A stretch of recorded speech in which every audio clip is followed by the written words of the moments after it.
Nous sommes ravis d'accueillir Iveta Nagyová, qui nous vient de Slovaquie, de Košice. Elle est de l'Université Pavol Jozef Safarik. Elle est également la présidente de l'Association européenne de santé publique, EUPHA. C'est un plaisir de l'accueillir.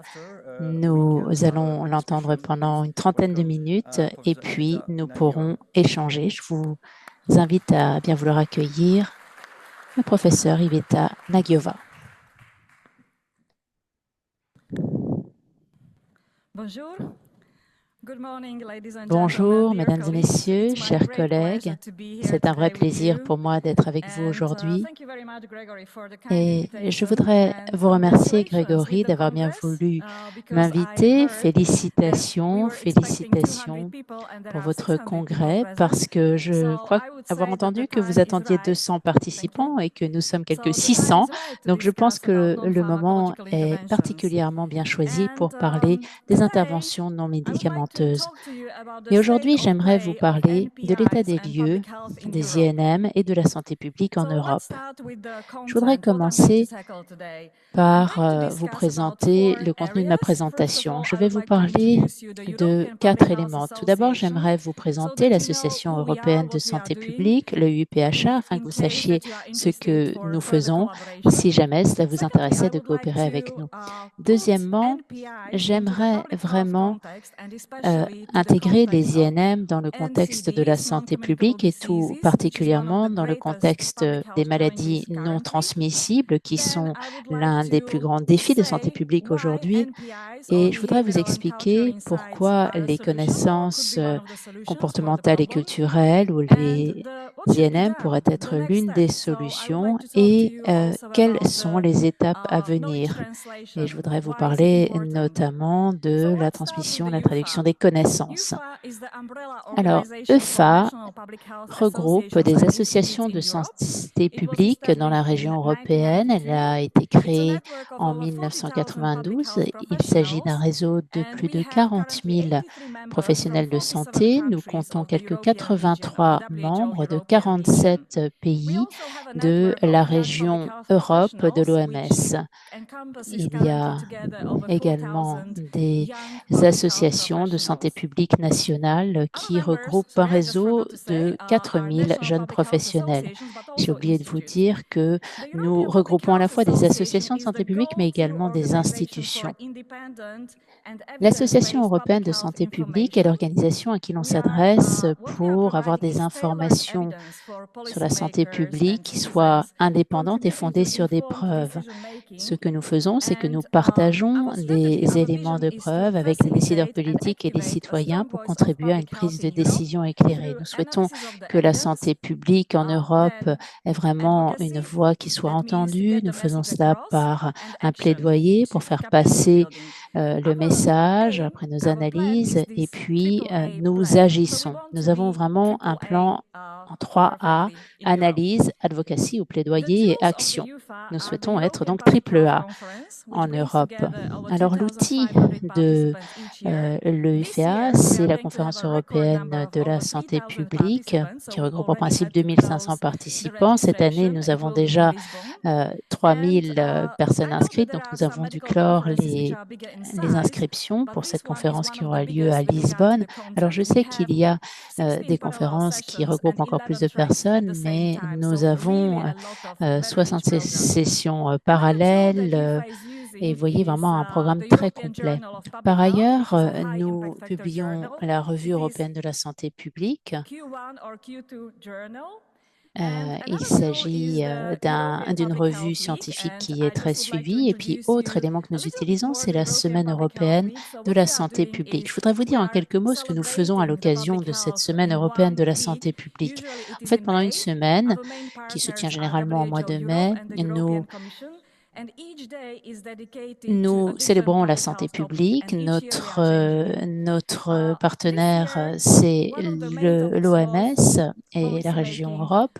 L'une des questions abordées cette année, c'était la santé publique et sa pertinence. Alors, vous voyez, nous avons eu des orateurs très connus, Hans Kluge, Agnès Buzyn. Nous avons besoin de la présenter ici en France. Il y avait Francesca Colombo et autres. Et j'aimerais maintenant poursuivre en vous parlant des maladies chroniques et l'un des plus grands défis de santé publique aujourd'hui. Pourquoi est-ce un défi? Si l'on regarde ces graphiques, ce sont des graphiques qui sont très récents et qui regroupent des informations, notamment qui concernent aussi le COVID-19. Ce que l'on voit ici, c'est que les maladies chroniques dominent à la fois la mortalité d'ensemble, mais également une espérance de vie corrigée d'incapacité.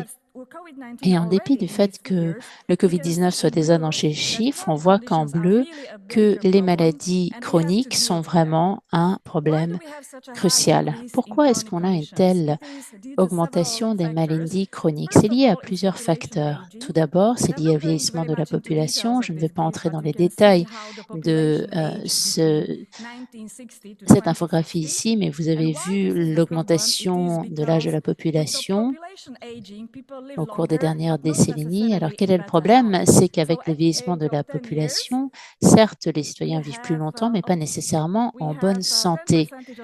Et donc, vous avez en 15 ans, on voit vraiment que la population souffrant de maladies chroniques ne cesse d'augmenter avec l'âge. Parfois, il y a 7, 8 maladies chroniques en même temps. Autre problème qui explique cette augmentation des maladies chroniques, c'est évidemment les facteurs de risque évidents, comme un régime alimentaire, de mauvaises habitudes alimentaires, le tabagisme, la consommation d'alcool, la sédentarité. Tout cela représente 80% des maladies non transmissibles. Alors, ça ne nous concerne pas que nous, c'est intéressant, mais nos animaux domestiques aussi. Est-ce que vous imaginez quel est le pourcentage de chiens qui sont obèses ou en surpoids? Eh bien, il y en a entre 50 et 70% de chiens qui sont en situation de surcharge pondérale ou obèse. C'est selon une étude suédoise. Alors, pour les labradors, ce sont 70%, ça dépend évidemment de la race de chien. Alors là, nous avons des personnes qui ne respectent pas les recommandations en termes de régime alimentaire. Ce sont des chiffres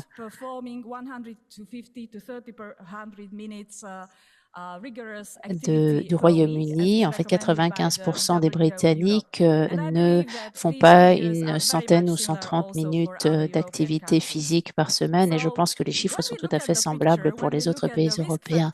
Lorsque l'on regarde les facteurs de risque, eh bien, nous voyons que des risques biologiques comme le vieillissement, la génétique, les facteurs de risque de comportement, mais également psychologiques, la dépression, l'angoisse, les risques sociaux comme l'isolement social, tout cela s'ajoute, ils s'ajoutent les uns aux autres et ils mènent à une, deux ou trois maladies chroniques. J'aime beaucoup ce dessin parce qu'il illustre non seulement les risques, les facteurs de risque, mais également les mécanismes. On voit l'inflammation, le système nerveux sympathique, parasympathique, etc. Alors, lorsque je parle des morbidités et des multimorbidités, l'une des morbidités, des sources de morbidité, ce sont les maladies cardiovasculaires et la santé mentale. Il y a des interactions entre ces deux troubles dans les deux sens. 32% des personnes sont touchées par des maladies cardiovasculaires. Les maladies cardiovasculaires expliquent 32% des décès dans le monde et en même temps, 30% de la population est touchée par la maladie mentale. Ce que l'on constate, c'est que les personnes qui présentent des caractéristiques de santé mentale positives ont moins de risques cardiovasculaires et par ailleurs, des personnes qui ont des risques cardiovasculaires ont également plus de risques de santé mentale, de troubles de santé mentale. Et en fait, ce que l'on constate également, c'est que les personnes qui ont des problèmes de santé mentale, souvent, sont l'objet de stigmatisation d'un point de vue social et médical également. On voit que la présence d'un trouble ou l'autre peut aggraver le pronostic. Alors ici, vous avez la situation par rapport aux maladies non transmissibles. Vous voyez qu'on a une augmentation. Avant le COVID-19, avant la pandémie, il n'y avait que 16% des pays qui étaient sur la bonne voie pour atteindre l'objectif de développement durable et sa cible 3-4 qui consiste à réduire d'un tiers le taux de mortalité prématurée dû à des maladies non transmissibles. Cependant, la pandémie a créé la situation suivante. Eh bien, tous les pays ont pris du retard en raison de manque d'accès au système de santé, ce qui veut dire que les pays vont devoir investir de plus en plus dans le système de santé publique si l'on n'agit pas de manière efficace. Autre problème, il s'agit de la pénurie de personnel soignant. Aujourd'hui, seuls 50% des pays disposent des effectifs nécessaires pour offrir des services de soins de santé de qualité. Or, c'est absolument essentiel pour une couverture santé universelle. Et ce qui est intéressant, c'est de noter également que le personnel soignant dans le monde est réparti de manière inégale et inéquitable. Par exemple, aux États-Unis, on voit que souffre de 10% en termes de fardeau de maladie dans le monde. Cependant, il dispose de 37% des personnels soignants. Et si vous regardez ce qui se passe dans d'autres régions du monde, eh bien, les besoins en santé sont bien plus élevés et le personnel soignant bien plus rare. Alors, l'Union européenne, l'OCDE, les Nations unies sont très conscients de la situation que nous rencontrons en matière de maladies non transmissibles et du fait qu'il va falloir investir des sommes considérables. C'est la raison pour laquelle les pays se préparent à intervenir pour essayer de trouver des moyens d'améliorer la santé de la population, travailler sur la prévention. Il y aura notamment à New York en 2025 une réunion à haut niveau des Nations unies sur les maladies transmissibles. Que faut-il faire dès lors? Eh bien, selon moi, mais également selon d'autres experts, il faut changer de paradigme. Il faut passer à des soins intégrés. Il faut passer à des systèmes qui tiennent compte également des soins sociaux. Et moi, j'aime beaucoup un modèle qui date des années 80 et encore de nombreuses personnes ne mettent pas en œuvre. C'est un schéma qui est tout à fait sage parce que si vous voulez être efficace pour lutter contre les maladies chroniques, il faut d'abord avoir un système d'information qui soit très développé. On peut utiliser l'IA, des applications de santé et puis il faut avoir également une aide à la décision, c'est-à-dire des lignes directrices fondées sur des preuves qui doivent être mises en œuvre très rapidement. Il faut également des équipes pluridisciplinaires. Et là, évidemment, on pense aux INM, à la psychologie, au travail social et différents autres points qui sont tout à fait cruciaux pour cela.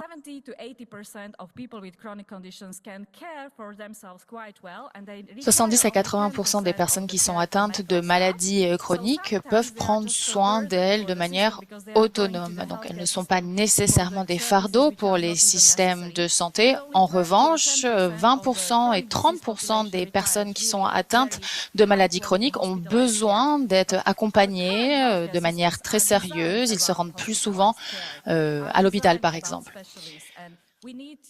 Donc, c'est la raison pour laquelle il nous faut renforcer nos efforts, insister sur ce soin primaire. Nous avons participé au projet d'échange Skiroko et j'aimerais beaucoup insister sur ce projet. C'est un projet très important et nous avons insisté sur 12 dimensions qui sont importantes pour que les pays puissent déployer ce modèle de soins intégrés. Alors bien sûr, nous avons besoin d'un soutien politique, d'un soutien financier, renforcement des compétences, etc. Donc il s'agit d'un projet très intéressant. Maintenant, j'aimerais revenir sur les risques de facteurs comportementaux. Pourquoi ces derniers sont importants? Alors, bien sûr, j'imagine que la plupart d'entre vous sont au courant de la situation. J'imagine que la plupart d'entre vous ici sont des scientifiques de la médecine comportementale. Comme indiqué, je pense que c'est important de travailler dans le cadre de ces interventions comportementales. En effet, 80% des crises cardiaques et des accidents cardiovasculaires peuvent être évités. Pareil pour 75% des cas de diabète de type 2, pareil pour 40% des cancers. Ceci peut être réalisé si on change la manière dont les individus se comportent, s'ils adoptent des modes de vie beaucoup plus sains. Alors c'est important également pour le soin, pas uniquement pour la prévention. C'est vrai qu'il y a un souci en termes d'adhésion en matière de traitement. 50% des patients ne suivent pas leur traitement. Alors je ne sais pas si vous disposez de beaucoup d'informations sur ce sujet, mais sachez que si un patient rate 20% de sa médicamentation, les effets positifs sont réduits de 80% et donc leur santé ne va pas pouvoir être améliorée. Et j'ai déjà insisté sur le soutien lié à l'autogestion. Pourquoi est-il donc si important de changer notre comportement? Pour autant, pourquoi est-ce que c'est si difficile? Eh bien, souvent, on a de bonnes intentions, pour autant nos actions ne sont pas alignées à nos intentions. Donc le changement de comportement, c'est compliqué parce qu'un individu doit en réalité changer une habitude en déployant de nouveaux comportements qui leur sont totalement étrangers. Comment surmonter ce défi? Eh bien, certaines théories expliquent pourquoi c'est si compliqué de changer le comportement des individus. En effet, nous avons la théorie du traitement double. Daniel Kahneman et Amos Tversky ont découvert que les individus ne sont pas des êtres rationnels. Nous sommes irrationnels de manière prédictive, prévisible. Donc, nous avons un système double. Le premier système est un système rapide.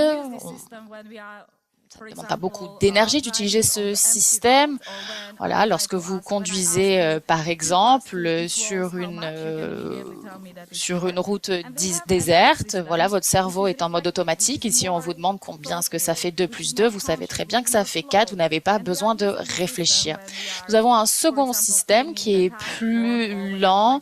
C'est un système qu'on utilise lorsqu'on remplit sa déclaration d'impôt, par exemple. Lorsque je vous demande combien ça fait 17 fois 24, vous ne pouvez pas me dire directement combien ça fait. On a donc découvert l'existence de ces deux systèmes, de ces biais cognitifs, et j'insiste sur ces points parce que ces théories sont aujourd'hui acceptées communément par l'OMS.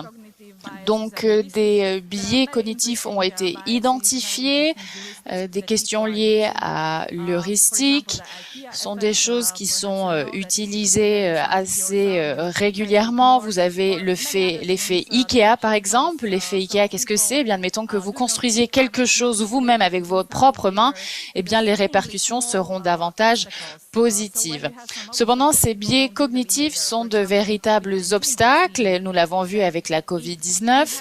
Si vous deviez remplir des formulaires pour être vacciné, eh bien, vous ne le faisiez pas parce que ça demandait un effort supplémentaire. C'est ce qu'on a vu pendant la COVID, donc.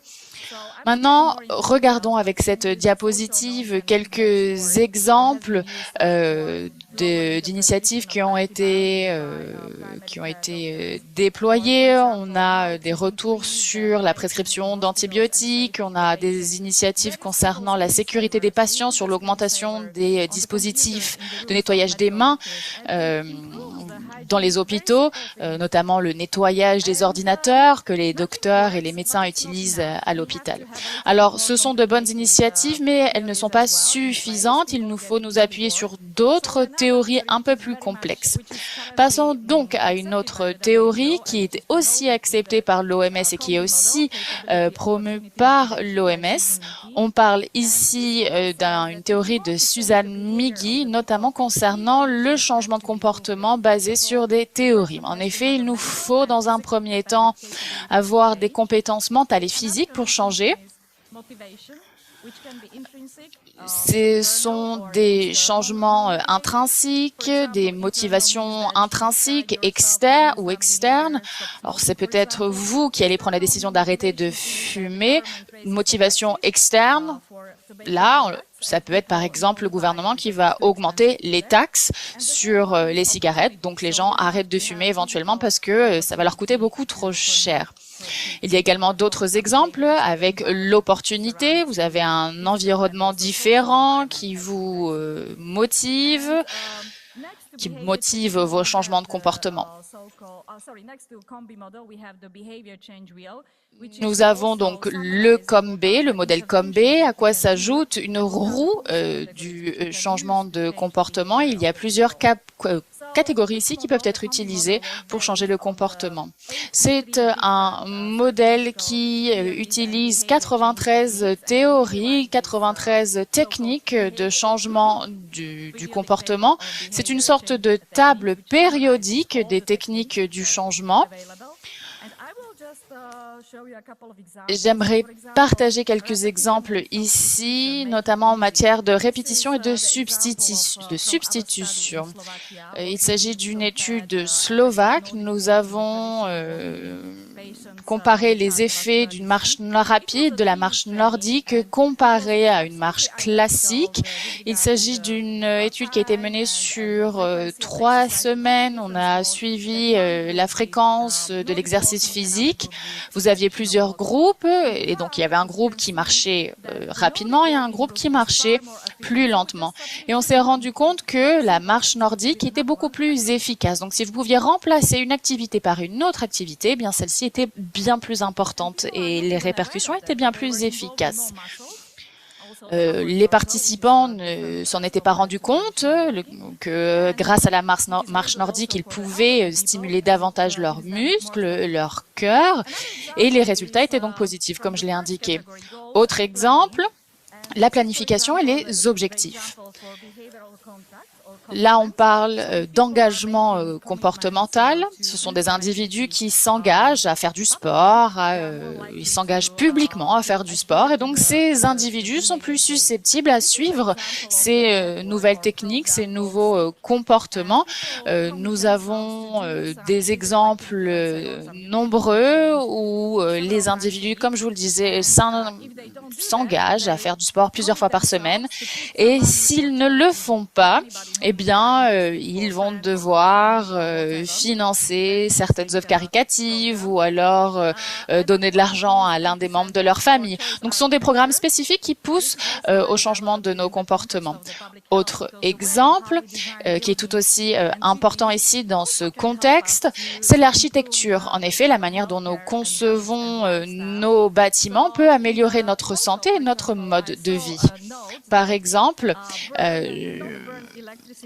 j'ai vu que il était bien sûr important de communiquer autour de ces changements de comportement. Il est plus intéressant pour notre santé de prendre les escaliers plutôt comparé à l'ascenseur. Donc voilà, ce sont des choses que nous pouvons déployer sur le terrain. Et l'architecture, la conception de nos bâtiments sont des choses qui sont vraiment positives pour notre corps. On a une libération d'hormones, dopamine, oxytocine, etc. Nous pouvons également faire un suivi de nos actions. Vous avez une autre étude ici menée en Slovaquie. C'est un sujet que nous avons étudié en 2021.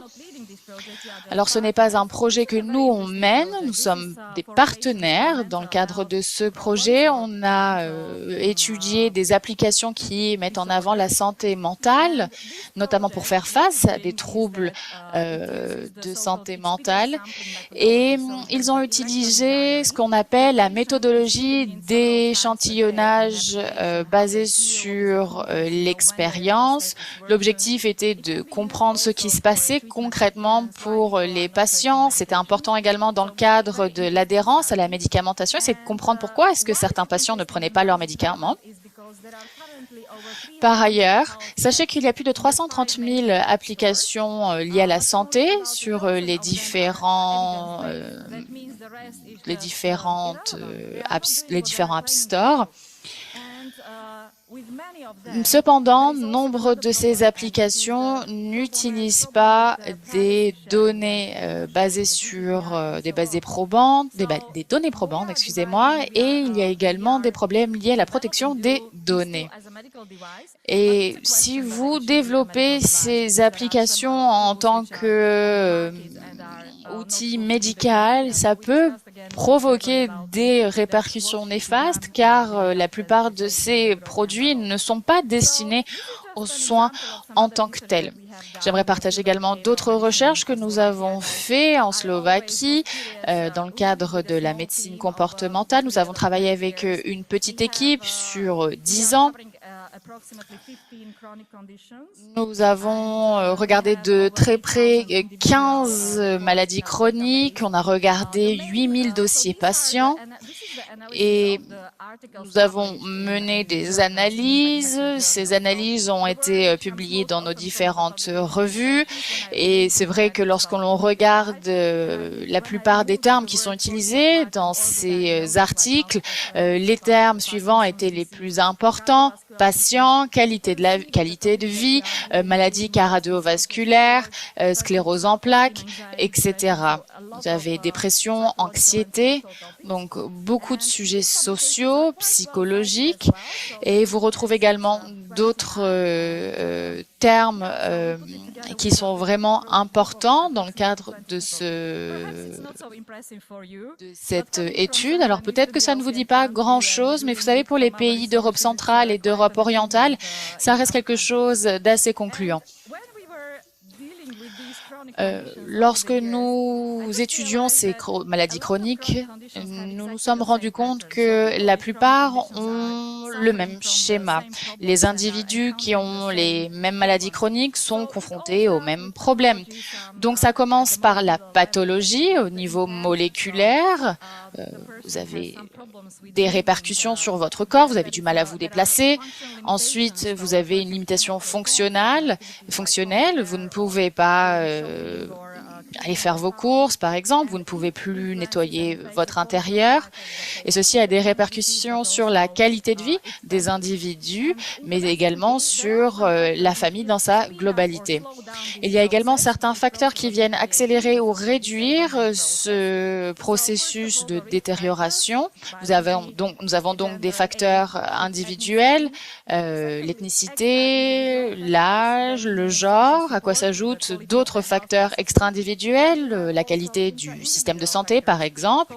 Et puis, vous avez également d'autres facteurs, la résilience, les cas de dépression, les troubles anxieux, etc. Par ailleurs, nous avons également des boucles rétroactives. Si vous pouvez améliorer la qualité de vie des individus, vous pouvez améliorer le statut fonctionnel de ces individus. C'est la raison pour laquelle les INM peuvent vraiment améliorer la santé mentale des individus atteints de maladies chroniques. Avec cette diapositive, nous montrons que ça fonctionne et que ça permet vraiment d'améliorer la santé des patients. Enfin, j'aimerais beaucoup insister sur un autre point, et d'ailleurs, Grégory, bravo pour votre document de référence. Bravo pour votre registre NPI. C'est important pour les chercheurs, mais pas que. En effet, c'est important de faire en sorte que les résultats que nous arrivons à identifier pendant nos recherches fassent sens pour les patients.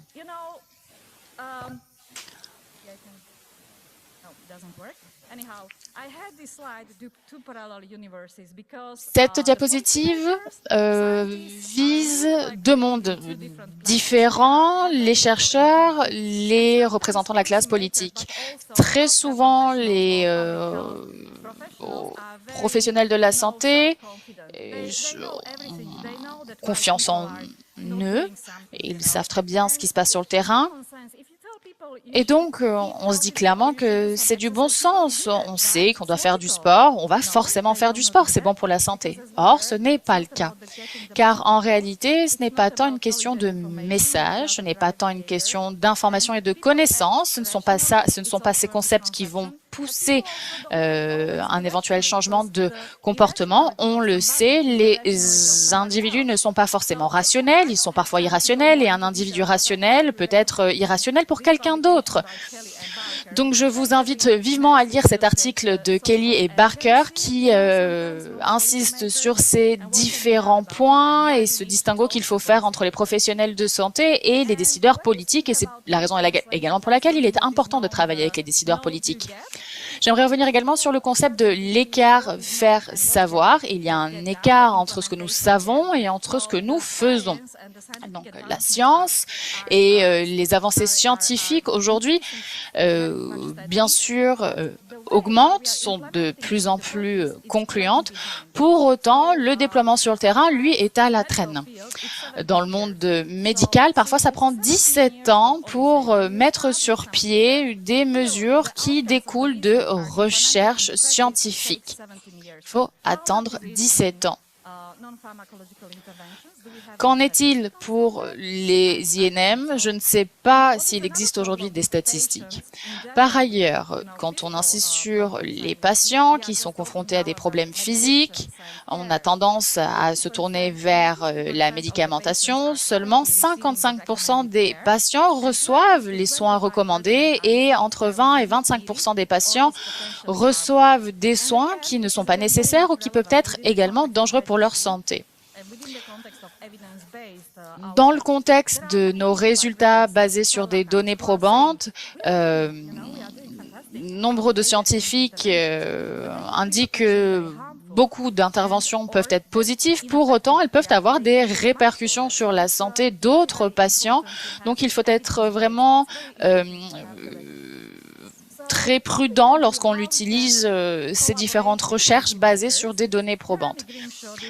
Alors, Jérémy Grimshaw a mené une étude très intéressante, notamment dans le contexte des interactions avec les décideurs politiques. En effet, votre recherche doit vraiment rejoindre les valeurs, les intérêts des programmes des décideurs politiques. Alors, comment est-ce que vous interagissez? Vous pouvez avoir un engagement direct. Vous pouvez travailler avec ces décideurs politiques. Donc, c'est quelque chose de très pertinent parce que vous pouvez contrôler les messages que vous allez communiquer, vous savez ce que vous dites.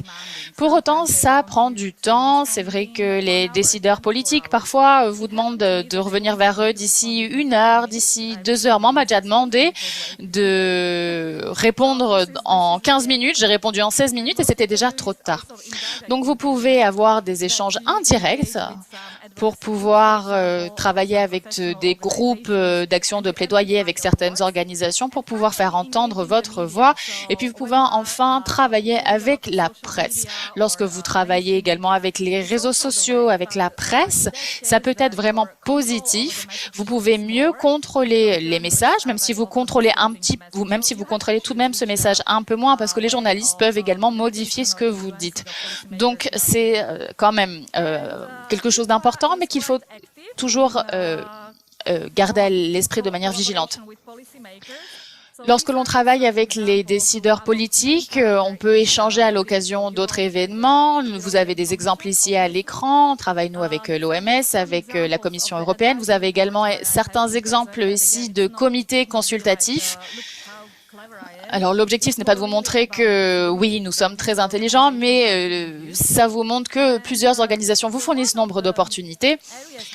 Et il y a également un autre sujet qui me rend très fière, c'est l'agenda BCI et un cadre d'action qui a été adopté en septembre 2022 à l'occasion de notre comité régional à Tel Aviv. Alors, je ne sais pas si vous voyez, mais je suis ici et j'ai été sélectionnée pour pouvoir présenter cet agenda, car je suis également une représentante officielle pour la Slovaquie et je suis ravie. Comme je vous l'ai dit, c'est le moment d'agir dans le cadre de ces INM. Ça n'a jamais été réalisé par le passé. L'OMS, c'est vrai qu'a toujours été ouverte pour pouvoir incorporer d'autres disciplines, pour incorporer la connaissance d'autres disciplines. Donc, les connaissances comportementales et culturelles font maintenant partie des programmes phares de l'OMS pour l'Europe sur les années 2020-2025. Et School nous a dit que ça va se poursuivre comme propriété. Mais ce n'est pas seulement la priorité pour l'OMS côté Europe, mais également à l'échelle monde. Une résolution a été adoptée lors de l'Assemblée générale de la santé à Genève, donc à l'OMS. 194 pays se sont engagés en faveur des sciences comportementales pour une meilleure santé, ce qui signifie qu'ils se sont engagés à travailler sur notamment les INM, mais également le nudging, dans toutes les politiques, essentiellement pour la santé, mais également dans toutes les politiques. Il faut améliorer les transports, l'alimentation, l'industrie agroalimentaire, etc. Donc, les connaissances comportementales font vraiment sens. EFA, nous avons commencé petit en organisant de petits ateliers à la conférence régionale pour l'Europe. On a commencé avec Grégory notamment et Kim Lavoyer en 2019. C'était le début, c'est le moment où on a commencé à parler de ces questions-là en termes de santé publique, mais c'était une expérience extraordinaire parce qu'il y a eu une séance samedi après-midi. Alors, c'est le jour où tout le monde est déjà épuisé. En principe, la moitié des personnes sont déjà parties. Mais non, en fait, il y avait vraiment, nous avons fait ça comble. Il y avait de nombreux praticiens qui avaient absolument envie d'avoir des informations, de trouver des solutions, parce qu'ils savaient fort bien que ce que nous avons fait jusqu'à présent en termes de santé publique n'a pas bien fonctionné. Donc, ils cherchaient de nouvelles solutions. Voilà, vous voyez, il y a vraiment des personnes qui sont comme des éponges, qui sont prêtes à absorber de nouvelles connaissances, mais soyons honnêtes, il y a également des experts en santé publique qui sont très rigides, qui pensent que c'est tout à fait non pertinent, donc il faut arriver à gérer tout cela. Alors, quelques messages peut-être à retenir de mon intervention aujourd'hui. Les programmes qui fonctionnent en silo, de manière isolée pour faire face aux maladies, eh bien, ça ne correspond plus à la réalité aujourd'hui. Il nous faut absolument des interventions qui soient faisables, pertinentes, efficaces en termes de coûts. C'est urgent. Il va nous falloir protéger les investissements actuels parce que il va y avoir de plus en plus de personnes atteintes de maladies non transmissibles et il va falloir absolument renforcer les INM. Par ailleurs, il faut que les décideurs politiques aient vraiment des indications claires pour pouvoir atteindre l'ODD 3-4 avec les systèmes de santé qui sont débordés aujourd'hui. Il faut arriver à également faire en sorte que l'on fasse connaître le registre INM et il nous faut absolument mettre en place des synergies dans le domaine de la santé publique. Alors, qu'est-ce que j'entends par là en termes d'innovation, de synergie? Alors, ce que je veux dire, c'est qu'encore une fois, nous travaillons souvent de manière isolée, les scientifiques, les économistes, les anthropologues. Et si nous souhaitons être efficaces dans le système de santé, il faut travailler ensemble. Et voyez toutes ces petites pièces, toutes ces petites pièces vont pouvoir former une magnifique mosaïque. Alors, je ne sais plus où est cette mosaïque magnifique à droite, mais en tout cas, ce que je voulais vous dire, c'est que le total est toujours plus grand que la somme des parties, comme l'a dit Aristote à juste titre. Voilà ce que je voulais vous dire aujourd'hui. Je vous remercie de votre attention.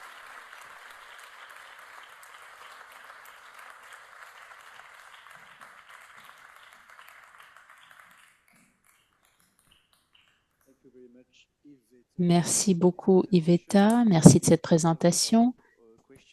Peut-être que nous allons pouvoir ouvrir la parole à la salle. Vous pouvez les poser en français ou en anglais. Je peux traduire. Professeur Iveta Nagiova ici, donc voilà, vous pouvez poser des questions en français ou en anglais.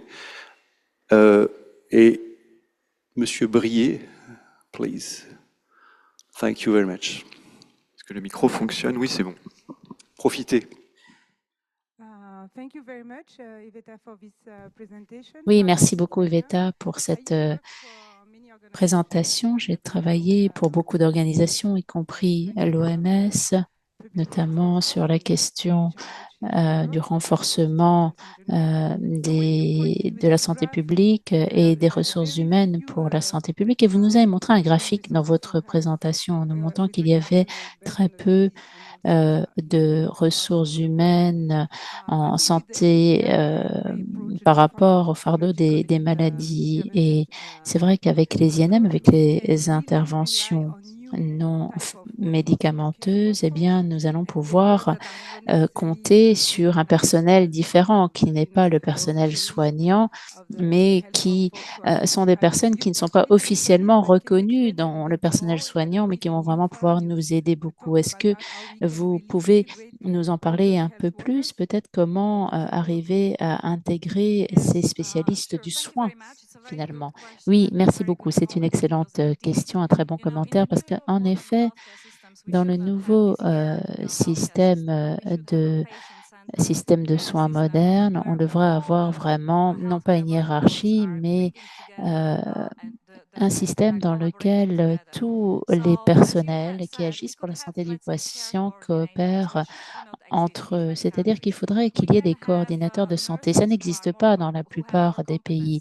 On pourrait également donner plus de compétences au personnel infirmier et puis aux travailleurs sociaux qui pourraient être intégrés dans le système. Et puis, il y a de nouveaux professionnels, par exemple, les technologies de l'IA, les technologies numériques et la santé. Il faut également apprendre à travailler avec ces nouvelles technologies.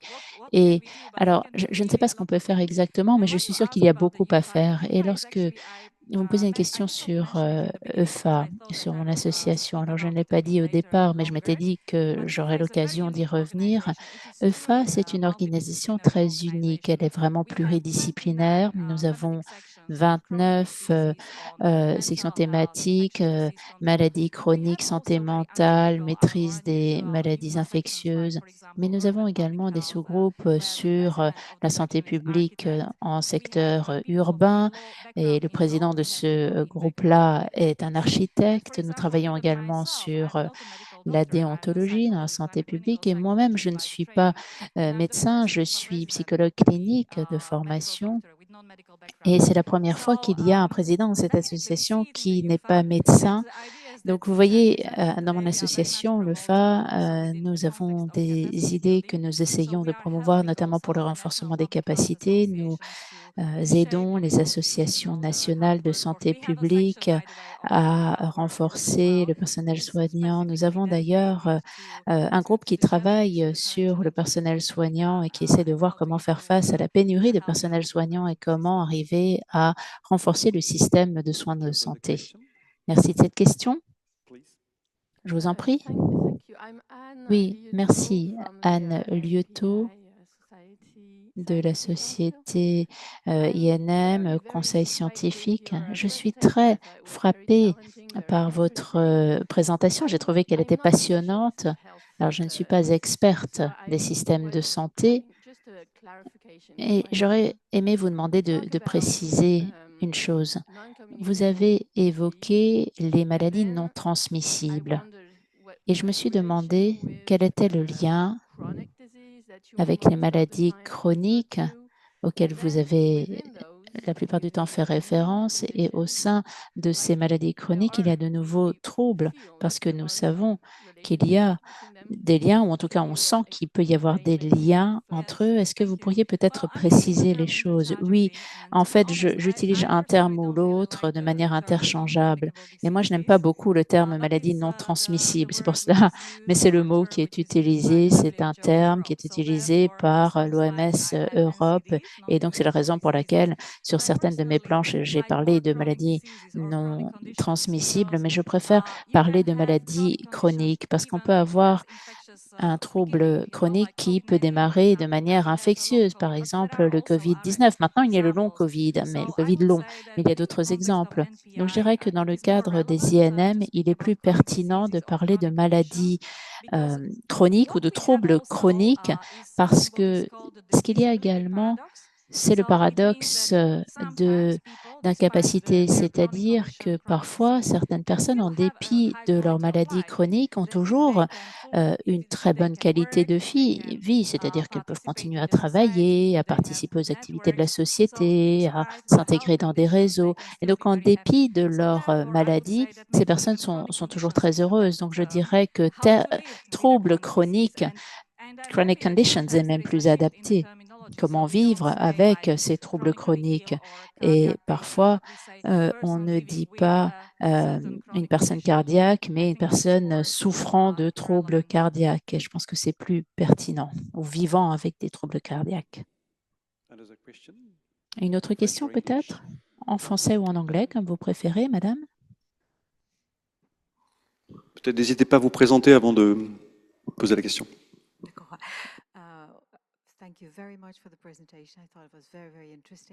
Merci beaucoup de votre présentation. Je suis Marika Vayen, je suis néerlandaise. Nous avons un poster avec nous aujourd'hui présentant notre projet pilote qui a été réalisé dans un village sur 8 semaines avec des personnes âgées de plus de 60 ans. Nous avons travaillé sur la cohérence cardiaque, la respiration, etc. Et je regarde les résultats en termes de santé, ils sont incroyables. Et nous sommes en train de préparer un dossier pour demander des subventions pour le faire dans 3 pays, dans 3 villages, en Pologne, en Espagne et en France. Et j'ai été fascinée par votre présentation. Est-ce que vous seriez prêt à coopérer avec nous, partager vos connaissances? Parce que je crois beaucoup en la synergie et vraiment en l'implication des populations, des villages, pour que sur le long terme, on puisse changer les modes de vie. Oui, tout à fait. Vous êtes probablement très consciente du fait que dans les villages, il y a également un village sur lequel nous avons travaillé avec des personnes souffrant de la maladie d'Alzheimer. En fait, on s'est rendu compte qu'il était possible pour les patients atteints de la maladie d'Alzheimer de continuer à vivre une vie tout à fait acceptable. Je crois que c'était en juin à l'École polytechnique de Milan, et un groupe justement a présenté, notamment M. Delany et puis le président de la section de l'EFA sur la santé publique en ville en fait partie. Nous travaillons justement sur cela au sein de notre association parce que c'est un outil qui n'est pas souvent utilisé dans la santé publique. Et je dirais que j'ai été frappée par le fait que à l'école d'architecture, on n'enseigne pas cette question-là, c'est-à-dire la conception des bâtiments favorables à la santé. Et les architectes n'en ont souvent jamais entendu parler. Alors, il y a par exemple l'hôpital de Groningen. Moi, j'ai un doctorat de l'université de Groningen et c'est formidable. Allez voir sur Google, il y a énormément de palmiers, il y a une vraie fontaine au sein de l'hôpital, il y a des bars, il y a toute une vie. C'est quelque chose qui était déjà en place en 1996. Moi, j'ai eu un choc culturel lorsque j'ai vu cette université. Et les patients sont dans le bar. Alors, ils ont parfois leur perfusion avec eux, mais ils sont là avec leurs proches, avec leurs amis, dans un bar. Et donc, ça fait partie vraiment de cette question-là, le design et l'architecture pour la santé. Et je pense que c'est un élément tout à fait essentiel pour améliorer la santé publique. Une question par là? Bonjour, Olivier Reynaud, je suis médecin, je suis ici avec une association qui s'appelle Parkinson Vivre et Travailler. Mais je voudrais prendre l'exemple de la lutte contre l'hypertension à la Barbade, pour voir votre capacité à inviter dans cette salle des gens qui réellement innovent, et non pas les usual suspects, que sont les médecins, les infirmiers, les experts, etc. Mon point, c'est de dire que la Barbade souffrait d'un gros problème lié à l'hypertension. L'hypertension n'était pas diagnostiquée, ou plutôt elle était diagnostiquée au stade de ses complications, sous forme de maladie ischémique, stroke, infarctus. Et quand les gens étaient traités, il y avait une compliance très très faible. Et en fait, c'est en mobilisant une coalition qui a impliqué beaucoup les malades, les gens bien portants, les industries, les journaux, les professeurs, qu'une solution s'est dessinée. Et aujourd'hui, à la Barbade, il n'y a plus un problème lié à l'hypertension, puisqu'on est arrivé, grâce à l'intervention des coiffeurs et des barbiers, à détecter l'hypertension, à mettre en route des traitements, à vérifier la compliance au traitement. Et le champion aujourd'hui de tout ça n'est pas un chirurgien cardiaque, n'est pas un cardiologue, mais est quelqu'un qui sait mobiliser la communauté des coiffeurs et des barbiers, les former en un temps ridicule pour les faire des participants actifs et proposer des solutions qui répondent réellement aux besoins de la population. Donc ma prière est pour que dans cette salle, l'initiative est superbe, ne me méprenez pas, l'initiative est superbe de finalement donner la place aux interventions non pharmaceutiques. Mais il faut vraiment inviter d'autres acteurs dans cette salle.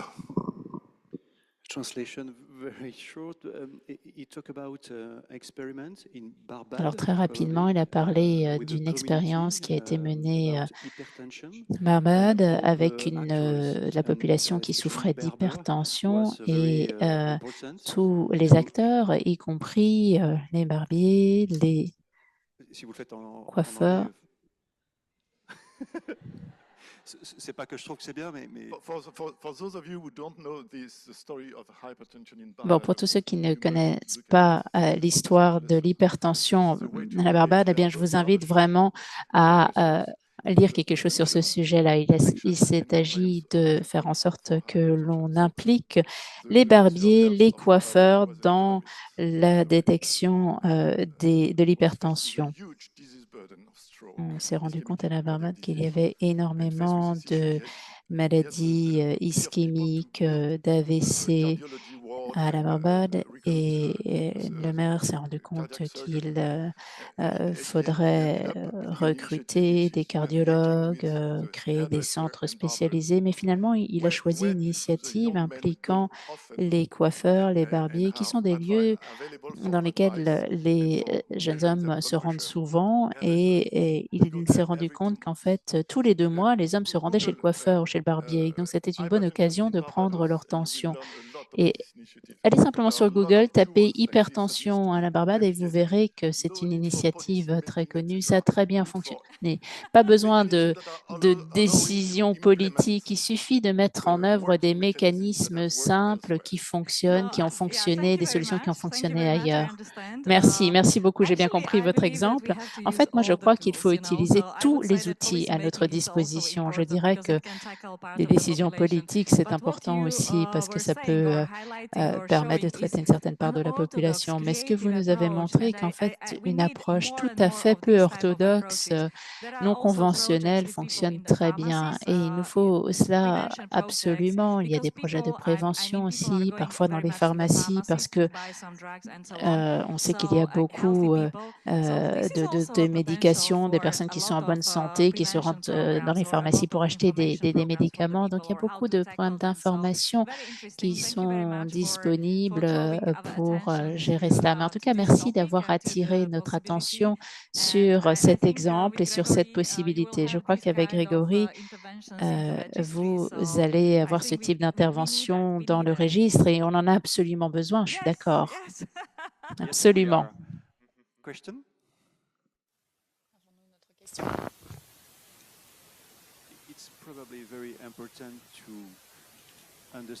C'est important de comprendre qu'il y a un changement qui s'opère dans la santé. Au siècle dernier, c'était peut-être l'héritage de Claude Bernard. On avait un problème, une solution, que ce soit des médicaments, des opérations chirurgicales.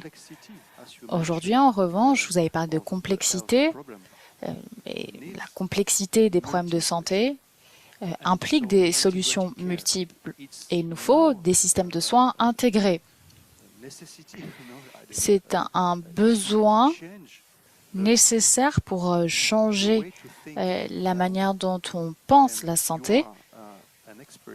Et vous êtes experte dans ce domaine. Vous êtes la présidente d'une organisation connue. Nous avons Anne Villemain, la présidente également de l'Organisation de la santé en France. Et grâce à vos participations, nous comprenons qu'il nous faut faire montre de courage pour changer cette approche de Claude Bernard, notamment la santé, notamment concernant la santé. La santé n'est pas simple. Il nous faut plusieurs solutions pour faire face à cette complexité dont j'ai parlé il y a quelques instants. Par ailleurs, vous avez des aspects pratiques qu'il faut souligner. Alors oui, on promeut la santé. Pour autant, il faut personnaliser les interventions, notamment dans le cadre de la prévention, mais pas que. Vous pensez peut-être que cet équilibre est positif entre la promotion et la médecine spécialisée ou personnalisée plutôt? Eh bien, concernant les communautés de santé publique, nombre d'autorités, nombre de communautés sont assez hermétiques et les programmes de santé publique sont perçus uniquement comme les campagnes de vaccination ou les initiatives d'hygiène. Je l'ai même entendu en France. Et c'est la raison pour laquelle, même au niveau de l'UFA, j'ai essayé de faire changer les choses. C'était déjà 2021. Je commençais vraiment à bien comprendre les rouages de l'UFA.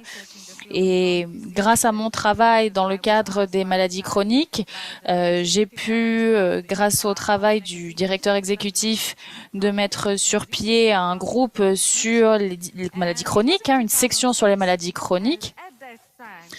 Et à l'époque, il y avait beaucoup de résistance au niveau de l'UFA. On me disait que ce n'était pas une maladie, que ce n'était pas un problème de maladie de santé publique. Comment est-ce qu'on peut dire ça en réalité? Donc, ça a demandé beaucoup de travail pour nous défaire de cette approche traditionnelle désuète. Alors, on parle bien sûr de prévention, c'est important, mais si vous avez des patients qui sont atteints de certaines maladies, vous pouvez tout de même améliorer leur santé. Et on voit la même chose avec les INM, avec les sciences sociales, les sciences comportementales. Lorsque l'on m'a élue présidente de l'UFA en 2018, je me suis demandé ce que je pouvais apporter à l'institution. Nous avons plusieurs personnes ici dans la salle qui savent de quoi je parle. Nous avons Natacha qui pourrait revenir sur ça. Nous avons également un collègue qui vraiment s'y connaît beaucoup en santé mentale. Il publie des dizaines et des dizaines d'articles par an sur la santé publique. Et moi, je me suis dit que j'allais passer après ces experts dont je viens de parler et je n'arrivais pas à voir ce que je pouvais apporter ici à la cause. Et en 2018, la communauté s'est moquée de moi en réalité lorsque j'ai parlé de cette médecine comportementale et j'étais vraiment étonnée de voir leur réaction. Cependant, on l'a vu en 2020, les choses ont changé. Il y a eu une nouvelle approche, notamment dans le cadre de décisions prises par l'OMS dans la région Europe. Beaucoup de personnes, c'est vrai, ont d'abord dit que ce n'était pas pertinent. Certains se sont targuer d'être des experts en médecine comportementale. Pour autant, c'est quelque chose qui a vraiment changé aujourd'hui.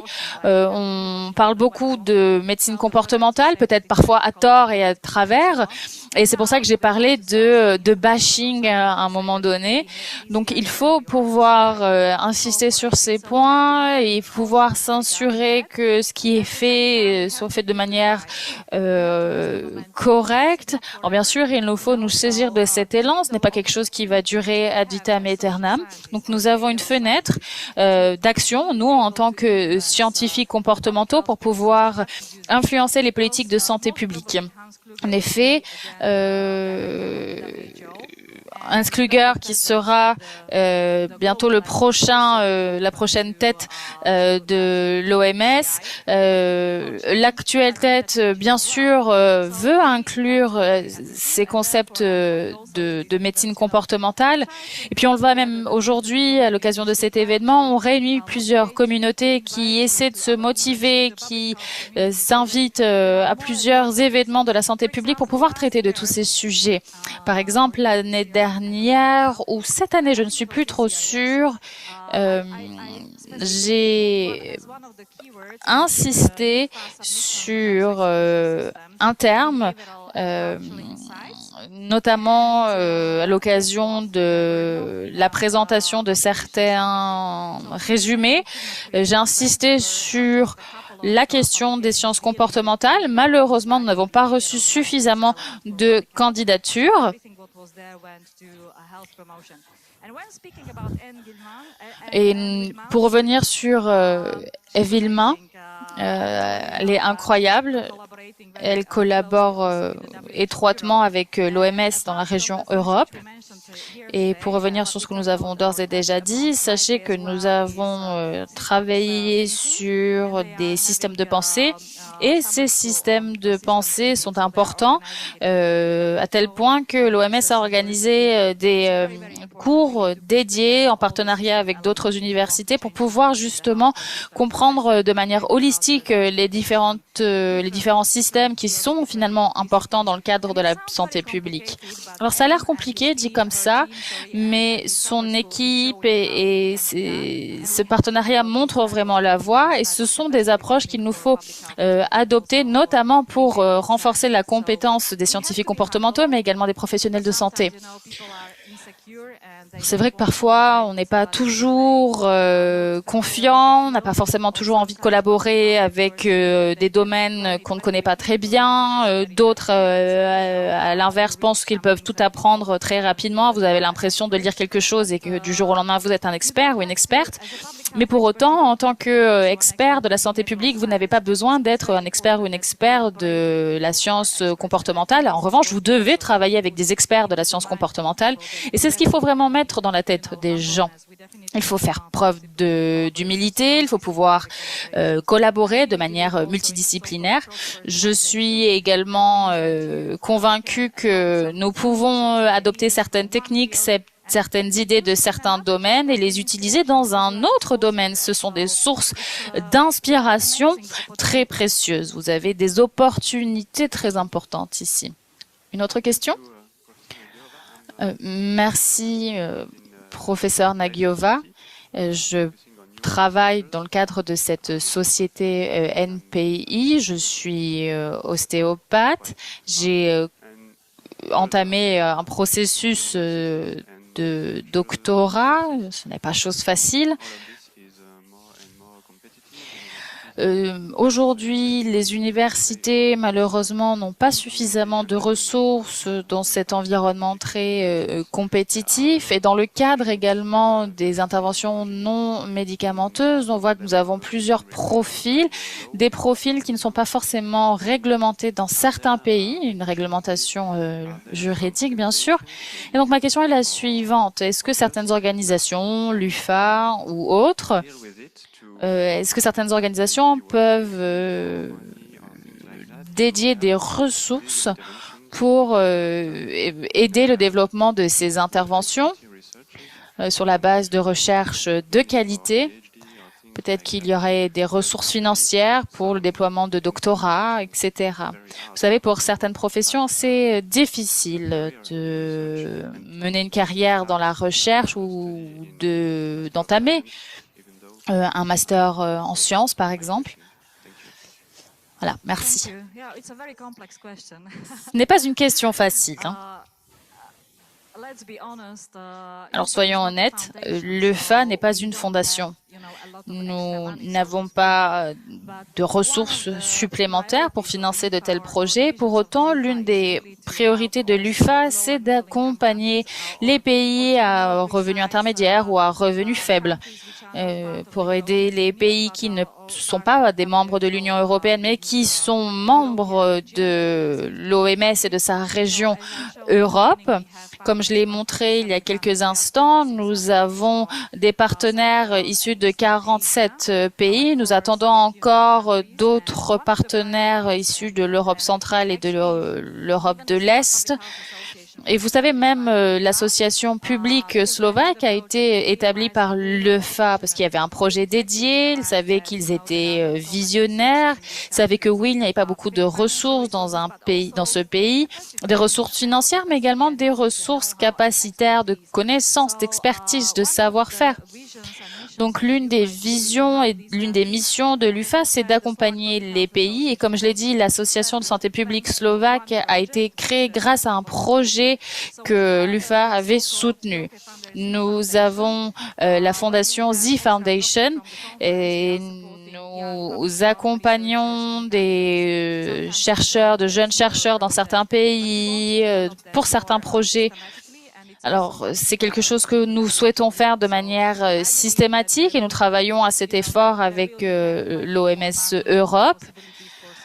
Alors, il y aura des opportunités à l'avenir, oui. Pour autant, il faut faire preuve de créativité, c'est important. Et puis, il nous faut insister sur la collaboration avec les décideurs politiques, avec la traduction de la connaissance. C'est vrai qu'on investit dans la recherche, ok, mais ce sont les décideurs politiques qui prennent ces décisions très souvent.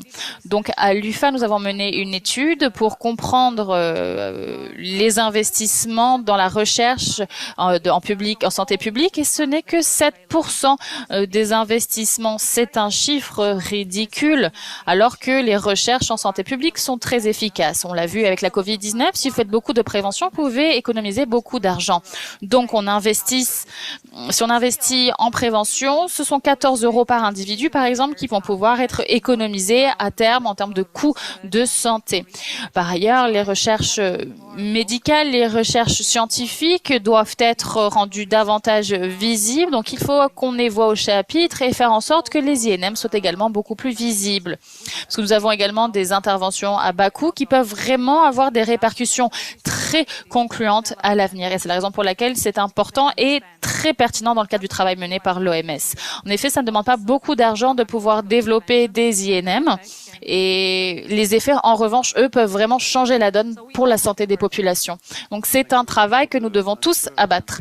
Un grand merci. Merci pour vos questions. Merci pour vos questions. Nous avons Mathis Brier, qui est responsable des jeunes chercheurs au niveau